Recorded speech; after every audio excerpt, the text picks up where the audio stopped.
अस्सलाम वालेकुम। बेडशीट पर ब्लड लग जाता है पीरियड वाला, उसको साफ़ तो कर लिया जाता है लेकिन वो रेड के बजाय ब्राउनिश सा हो जाता है। तो क्या नापाकी दूर हो जाएगी? हाँ, बिल्कुल जो असल सूती होता है ना, उस पर से मैंने देखा है वो आराम से रंग नहीं जाता और वो ना हो जाता है, ऐसा ही है।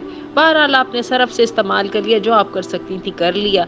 अब आपकी ताकत इससे ज़्यादा नहीं तो फिर उसको पाक ही कंसीडर किया जाएगा, कोई बात नहीं क्योंकि कई दफ़ा ब्लड नहीं जाना होता बल्कि वो जो मटीरियल होता है उसकी भी अब्ज़ॉर्प्शन का भी मसला होता है।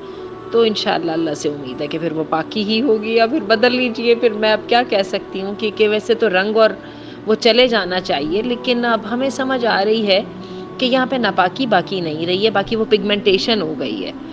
मुझे तो सही लग रहा है, अगर आपका दिल नहीं मानता तो बदल लीजिए। अगेन ये वाले मामले जो है ना अपने दिल के इत्मीनान के साथ ख़ास।